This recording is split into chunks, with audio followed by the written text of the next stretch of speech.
जय Bhim Lord Buddha TV में मैं स्वाति आप सभी का स्वागत करती हूँ। नजर डालते हैं आज की कुछ खबरों पर। 2 दिन पहले कांग्रेस ने राहुल गांधी का एक वीडियो जारी किया था, जिस पर भारतीय जनता युवा मोर्चा ने आपत्ति जताई थी। इसमें कहा गया है कि राहुल गांधी की तुलना शिवाजी से की गई है, जिसे भारतीय जनता युवा मोर्चा कभी बर्दाश्त नहीं करेगा। राहुल गांधी को वीडियो पर तत्काल सफाई देनी चाहिए और देश से माफी मांगनी चाहिए, वरना भारतीय जनता युवा मोर्चा की महाराष्ट्र महासचिव शिवानी दानी ने कहा कि राहुल गांधी भारत यात्रा के बाद खुद को बहुत बड़ा समझने लगे हैं। देश से माफी मांगेंगे, नहीं तो भारतीय जनता युवा मोर्चा राहुल गांधी को उनके घर जाकर जवाब देगा। राहुल गांधी शर्म करो, शर्म करो, शर्म करो, राहुल गांधी शर्म करो। चर्चा मैदान में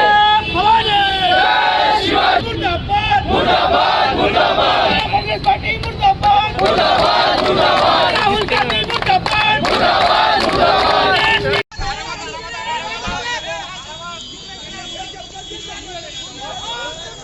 शिवाजी महाराज की जय जय जय जय जय शिवाजी, जय जय जय जय जय भवानी, जय जय जय जय जय शिवाजी।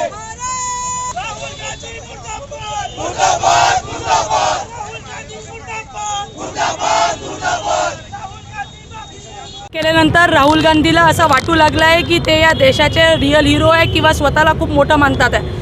छत्रपती शिवाजी महाराजांची नखाचीही बरोबरी करण्याची लायकी नसलेल्या राहुल गांधींना स्वतःची तुलना छत्रपती शिवाजी महाराजांशी करून घोर पाप केलेला आहे। छत्रपती शिवाजी महाराजांचा हा अपमान भारतीय जनता युवा मोर्चा कधीही सहन करणार नाही। त्यासाठी भारतीय जनता युवा मोर्चा नागपुरात आम्ही हे आंदोलन केलेलं आहे। राहुल गांधींनी त्वरित या देशाची माफी मागावी आणि पुढे भविष्यात अशा प्रकारचं कुठलंही कृत्य करायची हिम्मत करू नये। आज आम्ही तिथे तुमचा फक्त निषेध करतो आहोत। तुमचं तर घर गेलेलंच आहे। ज्या कुठल्या घरी तुम्ही राहतात त्या घरी येऊन तुम्हाला युवा मोर्चा तुमचा खरपूस समाचार घेतल्याशिवाय राहणार नाही, हे सांगण्यासाठी आजचं आंदोलन आहे। राहुल गांधी यांचा जाहीर निषेध आम्ही इथे करतो। डॉक्टर बाबा साहेब आम्बेडकर के सामाजिक, राजनीतिक और धार्मिक आंदोलन के इतिहास में कई कार्यकर्ताओं ने अपने कार्यों से नावलौकिक किया है। इस आंदोलन में संगठित कार्य करते हुए अपनी अनूठी कार्यशैली से वाको गानार ने आम लोगों और बुद्ध प्रेमियों के मानवीय मन पर अपने काम की छाप छोड़ी। बुद्ध प्रेमियों को वाको गानार, इनका अम्बेडकरी आंदोलन और विभिन्न क्षेत्रों में किए कार्य का योगदान आज के युवा पीढ़ी तक लोगों तक पहुंचाने के लिए उनकी 97वीं जयंती समारोह का रविवार 28 मई 2023 को संयुक्त समिति ने आयोजन किया है। ऐसी जानकारी एडवोकेट मिलिंद गानार ने प्रेस कॉन्फ्रेंस में दी। 97वीं जो जयंती है बौद्ध प्रिय वाको गानार साहब की 28 तारीख को हमने इस जयंती का कार्यक्रम का आयोजन किया है। तो इस आयोजन का हमारा तात्पर्य यही है कि उन्होंने जो उनकी जो जीवन पट है उनका ये लोगों के सामने है, क्योंकि वो अपने आप में एक बहुत बड़ा आंदोलन था। वाको गानार नाम ही अपने आप में बहुत बड़ा आंदोलन था। वाको गानार मुझे आज भी फुलझले साहब की एक बात याद आती है। वो हमेशा कहते थे वाको गानार ही व्यक्ति नहीं, ही एक शक्ति है। वाको गानार ये कोई व्यक्ति नहीं है, ये एक शक्ति है। तो इनका ऐसे शक्ति का पूरी जानकारी नई पीढ़ी को ये जानना चाहिए, जिसके वजह से हमारा जो बेस है, फाउंडेशन है, धम्म कार्य का जो फाउंडेशन है, हमारे अम्बेडकरी मूवमेंट का जो फाउंडेशन है, ये किस फाउंडेशन पर चल रहा है ये लोगों को मालूम होना चाहिए। अम्बेडकर विचारधारा को लेकर आज अनेक तरह की बातें की जाती हैं। उस समय गानार साहब का क्या रोल था ये पूरे आंदोलन में, अम्बेडकरी मूवमेंट में, ये लोगों के सामने आना चाहिए कि जिस समय लोगों को अपने आंगन में खड़ा नहीं किया जाता था, ऐसे वक्त में क्या सोच थी इनकी, क्या आंदोलन किए थे, उस लोगों की वो सोच को कम करने के लिए या वो सोच को हटाने के लिए इन्होंने कौन से आंदोलन किए। जिस समय लोग पिछड़े जाति के वर्गों के बच्चों को अपने कॉलेजेस में एडमिशन नहीं देते थे, उस समय इनकी क्या सोच थी। क्या इन्होंने खुद की संस्था निर्माण की है? क्या खुद के कॉलेजेस निर्माण किए? बिल्कुल की। डॉक्टर बाबा साहब अम्बेडकर कॉलेज जो है आज भी, ये उन्हीं की देन है। मुझे अच्छे से याद है, मेरी माँ ने मुझे बताया ये बात कि बोले मेरे गले से मंगलसूत्र उतार कर लेकर गए बोले तेरे पिताजी। किस बात के लिए? तो अम्बेडकर कॉलेज की बिल्डिंग की जो फाउंडेशन है उसके लिए पैसा नहीं था। ये ऐसे इनके बहुत सारी चीज़ें हैं जो लोगों को मालूम नहीं है और उन्होंने भी कभी बताया नहीं, और अपना बड़प्पन ऐसा उन्होंने कभी नहीं बताया कि मैंने ये किया हूँ ना। लेकिन हमें इस बात को लोगों के सामने तक रखना है, क्योंकि ये बातें लोगों को मालूम होना चाहिए कि बगैर किसी के त्याग के कोई चीज़ खड़ी नहीं होती। अगर बाबा साहब ने कोई त्याग नहीं किया होता तो आज अम्बेडकरी समाज खड़ा नहीं होता।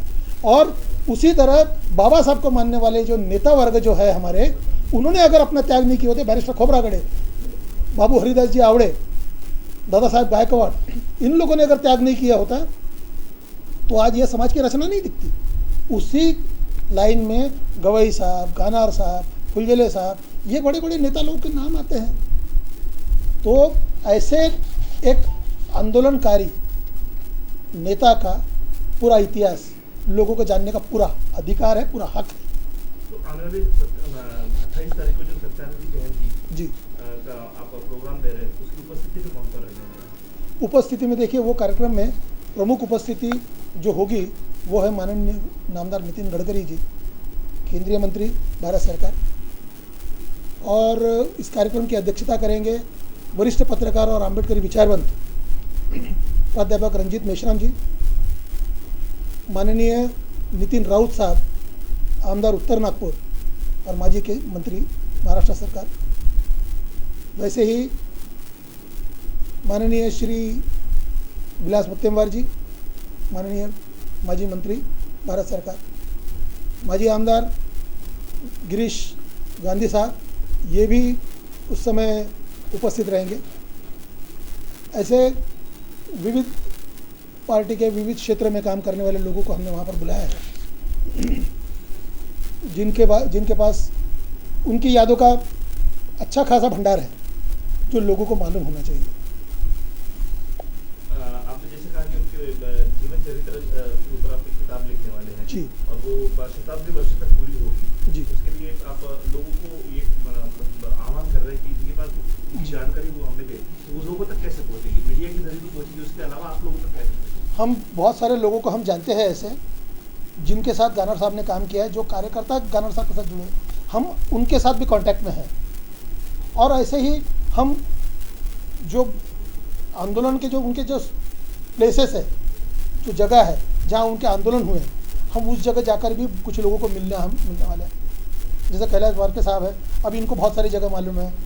दिनेश शर्मा है, उनको बहुत सारी जगह मालूम है। जनार्दन मुनगुरु जी है, ये उस समय ये गानर साहब के ये तैयार किए हुए प्रोडक्ट्स है बोलो तो भी चलेंगे, बड़े खतरनाक प्रोडक्ट्स है ये। राज्यपाल रमेश बैस नायगांव परिवार ने खंडाला में क्रांति ज्योति सावित्रीबाई फुले के स्मारक और मूर्ति का दौरा किया। राज्यपाल ने कहा कि क्रांति ज्योति सावित्रीबाई फुले का कार्य देश के लिए अनुकरणीय है। इस अवसर पर नायगांव के ग्रामीणों ने राज्यपाल श्री बैस का अभिनंदन किया। राज्यपाल श्री बैस ने ग्रामीणों से बातचीत भी की। जय भीम इंडिया में वक्त हो चला है एक छोटे से ब्रेक का, मिलते हैं ब्रेक के बाद। क्या हुआ बहू? माँ, पाइल्स की बहुत तकलीफ हो रही है। तो तुम गुदरोग सर्जन के पास क्यों नहीं गई? देखो, जैसे हार्ट के लिए हार्ट स्पेशलिस्ट, ब्रेन के लिए ब्रेन स्पेशलिस्ट, तो पाइल्स के लिए पाइल्स स्पेशलिस्ट क्यों नहीं? स्त्री हो या पुरुष, टॉयलेट में तकलीफ केवल पाइल्स ही नहीं, और भी कई प्रकार के गुदरोग तथा कैंसर भी हो सकता है। इसीलिए इसकी प्रत्यक्ष जांच जरूरी है। ठीक है माँ, पर जांच के लिए हम जाएंगे कहाँ? वही काले आयुर्वेदिक पाइल्स हॉस्पिटल में। लेकिन माँ, प्रेगनेंसी में पाइल्स की दवाइयाँ? प्रेगनेंसी में आयुर्वेदिक दवाइयाँ सुरक्षित होती है। जनहित में जारी काड़े आयुर्वेदिक पाइल्स हॉस्पिटल, औषधि चिकित्सा तथा सर्जरी ट्रीटमेंट उपलब्ध। हमारा पता उमरेड रोड, दिघौरी बस स्टॉप के पास, नागपुर। अधिक जानकारी के लिए वेबसाइट पर जाएं kadepailshospital.com। ब्रेक के बाद आप सभी का फिर एक बार जय भीम इंडिया में स्वागत है। वंचित बहुजन आघाड़ी के राष्ट्रीय नेता एडवोकेट बाला साहेब आम्बेडकर के आदेश से सभापति की नियुक्ति की गई है। इस अवसर पर शेतकरी सहकार वंचित बहुजन आघाड़ी महाविकास आघाड़ी के सभी निर्देशकों ने बिना किसी प्रलोभन के सहयोग किया। किसान भाजपा समूह द्वारा सभापति उपसभापति पद के लिए आवेदन दिया गया था, लेकिन बहुमत न होने के कारण उन्होंने अपना नाम वापस ले लिया। समय पर उम्मीदवारी आवेदन महाविकास आघाड़ी के उम्मीदवार निर्विरोध चुने गए। इस अवसर पर विजय रैली में वंचित बहुजन आघाड़ी, शेतकरी सहकार महाविकास आघाड़ी के पदाधिकारी व कार्यकर्ता तथा जिले के वंचित बहुजन आघाड़ी के पदाधिकारी भी मौजूद रहे।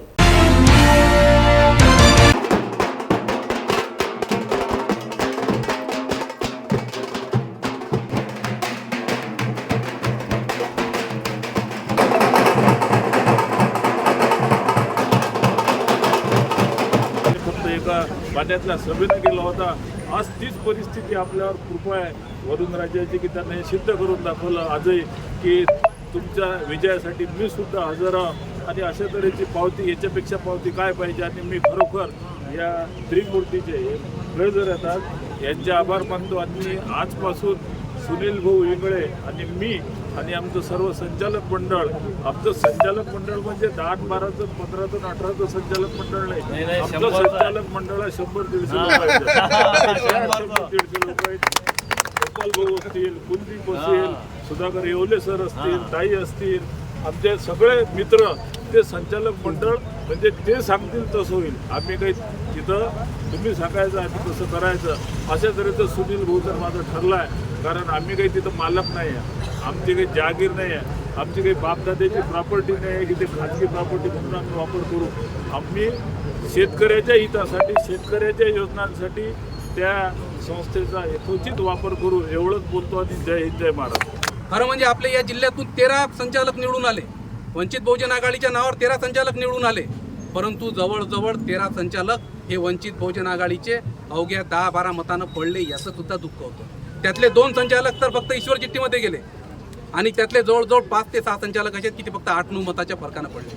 हे दुसऱ्या तिसऱ्या कोण पाळलं नाही, आपलेच काही मिसगाईड करणारे लोक, दुसरीकडून काही पैसा घेणारे लोक, ज्यांच्या बैकवायत आपण आलो त्याच्यामुळे आपण तिथं पडलो।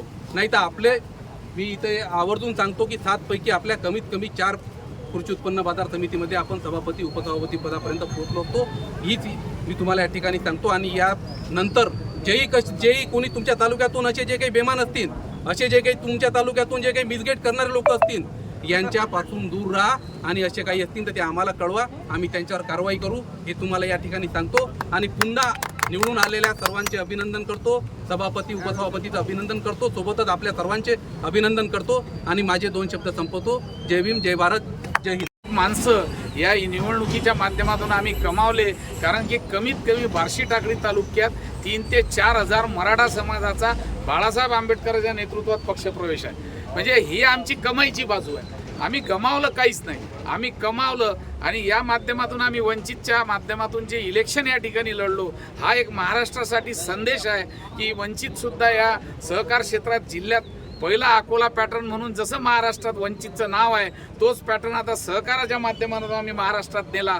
आणि मी या ठिकाणी सर्व जेवढेही आमचे विजयी उमेदवार असतील, आमचे पाथरीकर असतील, शामभाऊ असतील, या ठिकाणी जे काही सगळे सहकार क्षेत्रातले शंकरराव ताथोड असतील, शंकरराव ताथोड आमचे मित्र होते, कुलदीप भाऊचे बाबा माझ्यापेक्षा वयानं मोठे आहेत, पण आम्ही एका सोबत या सहकारात काम केलं। आज आमचा सलीम भाऊ हारला असेल, आम्हाला ते दुःख आहे, पण कसं आहे एक लढाई आहे। आणि सर मी तुम्हाला सांगतो, सुनील भाऊ तुम्ही सर दोघं जण पहिल्यांदा हे जेवढे हमालात नाही कामावर बोलावा। अभिवादन करते।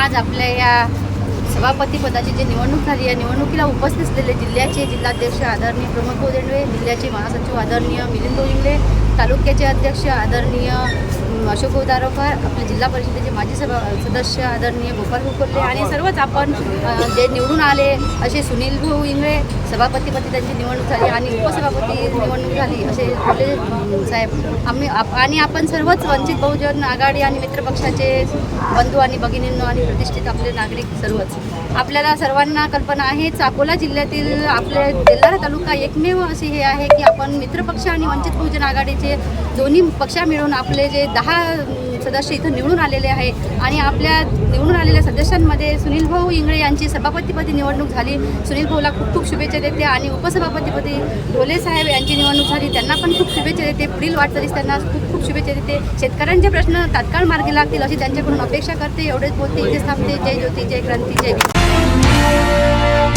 गोंदिया जिले के शिवपेचा में गोंदिया जिले के एक सामान्य परिवार के लड़के ने यूपीएससी में 581वीं रैंक हासिल की है. अमित चंद्रभान उंदीरवाड़े हो, वह एमएसीबी कॉलोनी सूर्यटोला यहाँ के रहिवासी है. अमित का सर्वत्र अभिनंदन किया जा रहा है.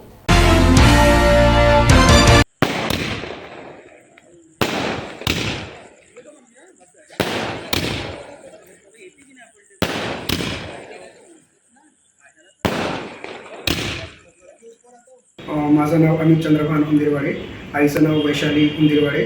मी राहणार मुख्य रहिवासी गोंदिया इथला आहे. ह्या वर्षी UPSC 2022 परीक्षेत माझं रँक 581 आलेलं आहे. त्याचा मला भरपूर आनंद आहे. मी माझं स्कूलिंग जे आहे ती मी गोंदिया इथूनच केलेली आहे आणि ग्रॅज्युएशन माझं Yashwantrao Chavan college of engineering Nagpur इथून झालेलं आहे कम्प्युटर टेक्नॉलॉजीमध्ये. माझ्या ग्रॅज्युएशननंतर मी UPSCची तयारी स्टार्ट केली. तयारी करताना भरपूर अडचणी आल्या आहेत आणि भरपूर प्रॉब्लेम्स आले, बट त्यांना कचून न जाता मी माझी तयारी कंटिन्यू ठेवली आणि शेवटी मी ह्या पदावर पोहोचलो आहे की मला माझी UPSC थ्रू मी उत्तीर्ण होऊन एक खूप अशी आहे की मला एक चांगली सर्व्हिस अलॉकेट होऊन जाईल. धन्यवाद. आणि मी तसेच फ्युचर ॲस्पिरंट जे आहेत त्यांना ऑल द बेस्ट विश करतो. महाराष्ट्र सरकार माननीय उप मुख्यमंत्री देवेंद्र फडणवीस को बोधगया में भारतीय बौद्धों को रहने के लिए डॉक्टर बाबा साहेब आम्बेडकर सदन का निर्माण करने के लिए भदंत हर्षबोधि महास्तवीर बोधगया के प्रमुख उपस्थिति में निवेदन दिया गया. माननीय देवेंद्र फडणवीस ने बहुत जल्दी बोधगया में डॉक्टर बाबा साहेब आम्बेडकर सदन का निर्माण करेंगे ऐसा आश्वासन दिया है. इस विषय पर भंते हर्षबोधि ने अधिक जानकारी साझा की है. देखते हैं उन्होंने क्या कहा. कल भंते हर्षबोधि ने राज्य के उप मुख्यमंत्री देवेंद्र फडणवीस को एक निवेदन दिया, उनसे मुलाकात की. अपन बात करेंगे कि वो निवेदन किस विषय पर था. फिर से मैं लाल बुद्धा टीवी के दर्शकों को आह्वान करना चाहता हूँ कि कल मेरे साथ में निवेदन देने के लिए माननीय डॉक्टर पूरनचंद मेश्राम, भैयाजी खैरकर, ज्येष्ठ आम्बेडकरी विचारवंत विनायक जामगड़े और अन्य 2 व्यक्ति थे. 5 लोगों का शिष्टमंडल मिला. आपको पता होगा कि वर्तमान महाराष्ट्र सरकार ने अयोध्या में जहाँ राम जन्मभूमि हुई, वहाँ पर मंदिर बनाया गया, तो वहाँ पर जितने भी राम के मानने वाले लोग हैं, भक्त हैं, वो दर्शन के लिए आएंगे, तो वो महाराष्ट्र सरकार ने अयोध्या में उधर रहने के लिए सदन बनाने का जाहिर किया, घोषणा की. तो हमको भी लगा कि भाई हमारा बुद्ध गया जहाँ पर सिद्धार्थ कुमार गौतम ने बुद्धत्व प्राप्त करते दुनिया को शांति का, भाईचारा का संदेश दिया, तो वहाँ पर भी हजारों लाखों की संख्या में भारतीय बौद्ध आते हैं.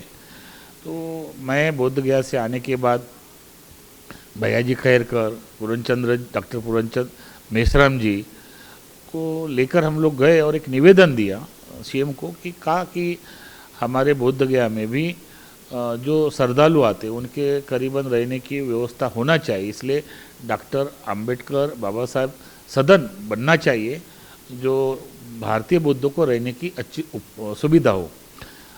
डॉक्टर बाबा साहब आम्बेडकर ने 14 अक्टूबर 1956 को नागपुर के दीक्षा भूमि पर धर्मांतर करके एक धम्म क्रांति की और उसी धम्म क्रांति से हम लोग प्रेरित होकर बुद्ध गया गए. अभी बौद्ध गया में ऐसी स्थिति है कि बौद्ध गया में भारतीय बौद्धों का कुछ रहने के लिए नहीं है. डॉक्टर बाबा साहब आम्बेडकर के भवन नहीं है, कुछ नहीं है. हमारे थोड़े से प्रयास से, पहली बार हमारे प्रयास से हमने छोटा सा ज़मीन लेकर करीबन 3,500 स्क्वायर फुट की ज़मीन लेकर वहाँ पर हम लोग आम्बेडकर भवन का निर्माण तो कर रहे हैं. अभी आने वाले 5-6 मई को वहाँ पर भूमि पूजन भी हुआ है.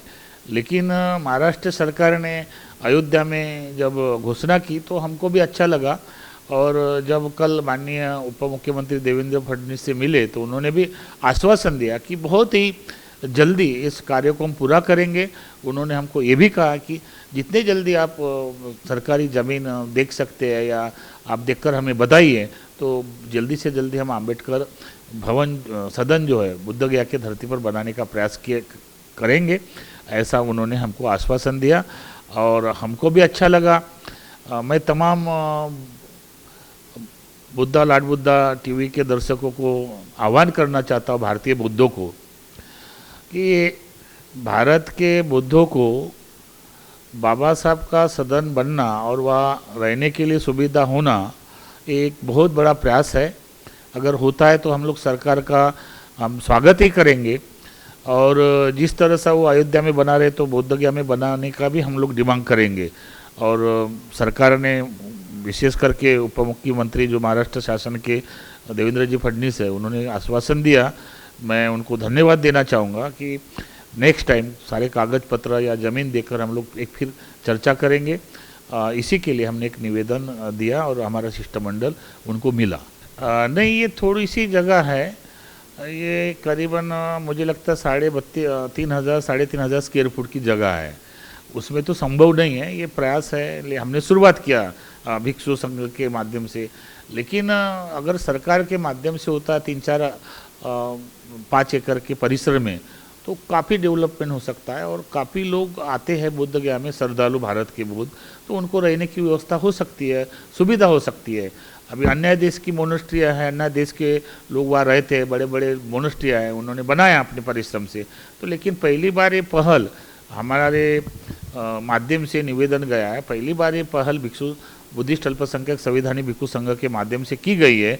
और मुझे लगा है अच्छा है कि जब अयोध्या में बन रहा है तो भारत सरकार, महाराष्ट्र सरकार बोध गया में भी बनाना चाहिए, हमारा ये उद्देश्य है। और कहने का मतलब यही है कि 4-5 एकड़ की ज़मीन में अगर बनता है तो भारतीय बौद्ध के लिए बहुत एक अच्छा सुविधा उपलब्ध हो सकती है। हमारा जो पर्सनल है, तो हमारा वो पर्सनल ज़मीन खरीद कर लिया, अभी छोटा मोटा काम किया है, तो हम लोग इतना कहाँ से लाएंगे, समाज के लोग दान करेंगे, उसके माध्यम से बनेगा। लेकिन सरकार के माध्यम से अगर ये बनता है तो भारतीय बौद्ध के लिए तो अच्छी बात है, सुविधा उपलब्ध होगी। तो सरकार का हम लोग स्वागत भी करेंगे कि हाँ भाई, महाराष्ट्र सरकार ने जो अयोध्या में घोषणा की तो बौद्धों के लिए भी बना के दे रहे, यानी सौतेला व्यवहार तो नहीं कर रहे हमारे साथ। तो इसीलिए हमने निवेदन दिया और उस निवेदन के साथ हमारे लोग थे, शिष्टमंडल मिला, उन्होंने अच्छी बात की, अच्छा मन से उन्होंने स्वागत किया कि नहीं ये होना चाहिए, बहुत जल्दी हम लोग करेंगे। और मैंने भी प्रयास किया और आज ही मैंने बोध गया में मेरे जो शिष्य हैं उनको फ़ोन करके कहा कि बोध गया के परिसर में जितनी भी सरकारी ज़मीन है उसके कागज़ दस्तावेज लेकर 25 तारीख को लड़का आ जाएगा। और नेक्स्ट हम लोग जैसे ही ज़मीन के कागज़ वगैरह आते हैं तो हम लोग महाराष्ट्र के उप मुख्यमंत्री देवेंद्र से मिलेंगे और चर्चा करके जल्दी से जल्दी बोध गया में डॉक्टर बाबा साहब आम्बेडकर सदन रहने के लिए भारतीय बुद्धों के लिए बनना चाहिए, ऐसे हम निवेदन देंगे, डिमांड करेंगे। आज के लिए बस इतना ही, कल फिर मुलाकात होंगी कुछ नए खबरों के साथ। तब तक के लिए बने रहिए जय भीम इंडिया में। जय भीम।